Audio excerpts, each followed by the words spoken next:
Hi, for the Curriculum and Teaching 802, we worked together, Brooke Nelson, Christopher Hull, Brian Ford, Daniela, Sebastian, myself, and Justin Woods, as it says on this first slide.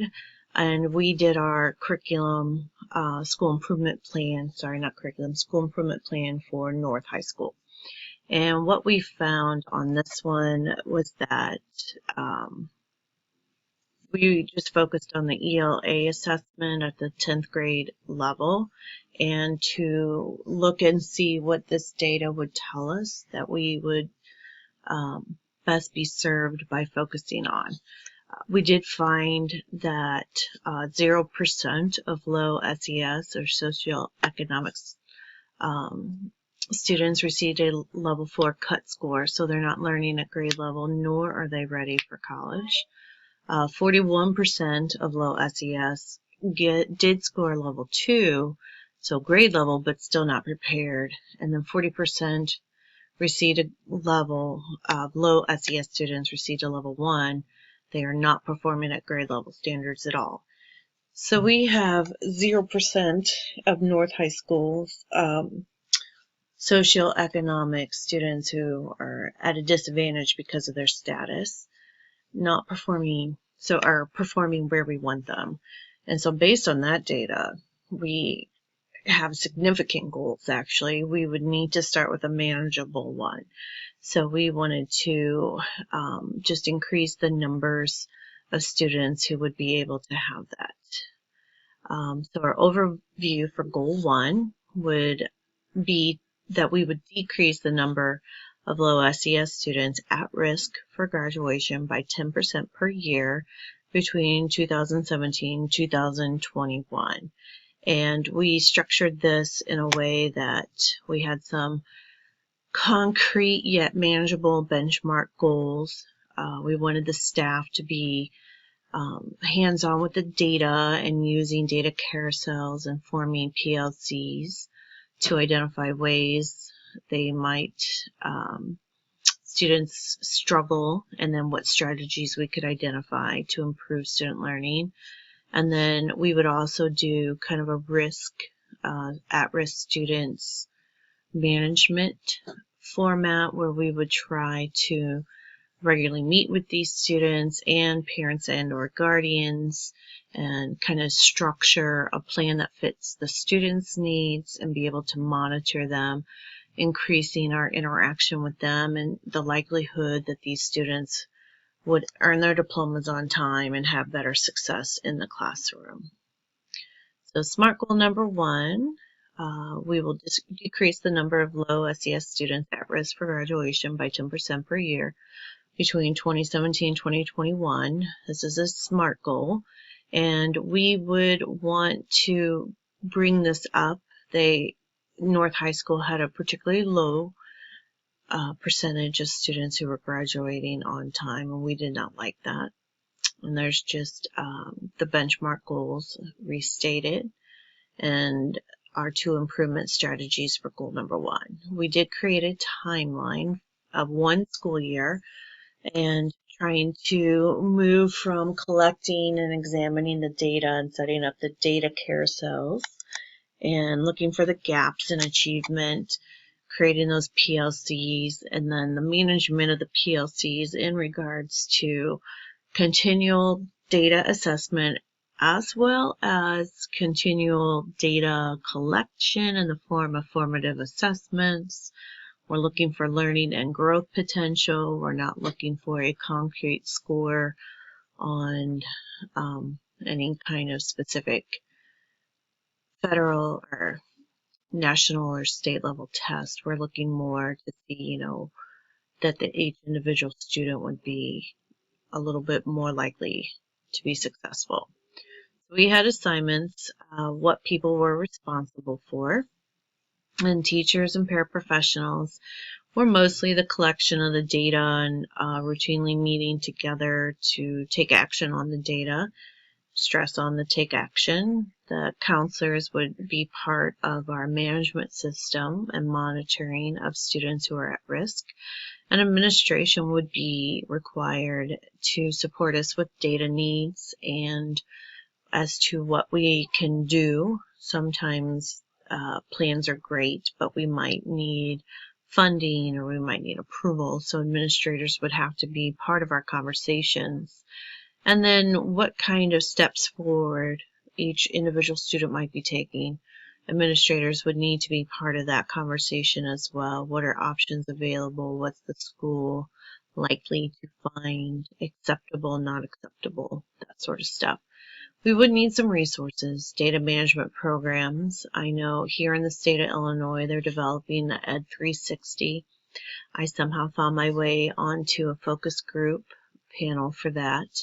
And it'll be really a nice thing once it's up and running. They'll have K-12 data at a very easy to access and kind of manipulate for reports fingertips. And it will also eventually allow us to import our data from any kind of local assessments that we do. So if we use Plickers, which is, I think, in my opinion, more K-8, or in my case, my students are pretty fond of Kahoot. I like Google Forms a lot. All of these different platforms let us download the data into CSV files, and then we'll be able to import it into the Ed 360. And so what we'll get is really a data carousel look firsthand and very easy to structure. So if I wanted to click on students who are at the low SES, if I want to click on ELL students, if I want to click on students who have had a certain course or whatever, it'll let me structure it really in a variety of ways. And I know for administrators, it's an even better view. They can really do quite a bit. So that would be nice. That will be free once it's up and running. Until that time, though, we might need separate data management programs. And then training. I stressed this as a member of that panel, and I was the only teacher member, that, you know, we can put together this beautiful program, but until they train teachers how to use it, and more importantly, really how to use data in meaningful ways, we're kind of spinning our wheels. Data analysis and decision making based on data is not something most teachers are trained in. And to be very blunt and honest about it, who has time for that? We do not have enough time ever in our day for everything we need to do, and to put aside everything else we are tasked with, to just focus on data is asking quite a bit, and that start and stop 20 minutes here, 20 minutes there is not ideal. By the time we figure out what we're looking at, we're going to have to stop and come back next week, and which we'll start over. So there are challenges here, and we would need that. So training, program, PLC time, what do we do with students during that, or can we afford to pay teachers to stay after hours, that sort of stuff. And then once it is, we have identified what students need, and at the upper high school level, credit recovery, online school costs, and if we're going to have monitors, that all cost, and so that would have to be a consideration. And then what kind of assessments we want, how many, how often, what types, what state mandated, do we want to try and pay for separate school-wide ones? Do we want, here in Illinois, we have to have a level 1, a level 2, a level 3, but not all states have that, and it's difficult learning all the new lingo. So it would be daunting, to say the least. All right, we do have an evaluation plan for Goal 1, which would be really from the inside mostly on this one, at least initially. What is working, what are teachers comfortable with, what do teachers feel that they need more help with, what conclusions have we drawn, what are we seeing. All of this would just be ongoing, and as that second to last thing says, reflection, reflection, reflection. All right, so our final goal, we have a graduation rate of 75% at North High School. That is quite low. We do have a number of students who are ELL students, and we have students in the lowest socioeconomic groups, which that right there kind of designates the students we need to be looking at more closely. And no matter what else we want to add in as criteria, their SES is the bulk of who's going to struggle and who's not. Okay, so that would just be the bulk of it right there. We want North High School to no longer have a pro sports mission statement, which really bothered me. And while I'm all for sports, I played sports in high school. I definitely would never play sports above the academics. That's why students are there to learn, not to play sports. That's an incentive, an extracurricular, a nice thing that they can compete with. So that would need to change. Really the whole culture, but that's another conversation. All right, our goal 2 was North High School will increase the college readiness rate by increasing the percentage of students who obtain a level 4 score on the ELA assessment by 25% by the 2019-2020 school year. So by adjusting the entire culture and going for a more academic culture in this school, we want to help all students increase college readiness. So we are not just targeting students who might qualify for help for being ELL or in the lowest socioeconomic groups, nothing of that sort. Like, we're going for kind of a culture shift here. So our SMART goal, just North High School will increase the college readiness rate by increasing the percentage of students who obtain a level 4 score on the ELA assessment by 25% by the 2019-2020 school year. We thought that was enough time to do 25%. And the benchmarks, staff will engage in reflective data sessions, again with the data carousels, trying to target the students that need extra assistance and scaffolding with academic improvement and ways that we can integrate ELA skills and the readiness across all disciplines. Everybody should be reading and writing. That is not just an ELA struggle. And we want all teachers and staff members on board in this goal of ours. And then staff will work in PLCs to create cross-disciplinary lesson plans and track data. So one of the benefits, the English department could certainly help others figure out like what kind of rubrics work best. And one thing I would just stress as somebody who teaches ELA, I always tell other teachers in other disciplines, like, just grade one thing. You don't have to grade everything. Like, you don't have to assess the writing.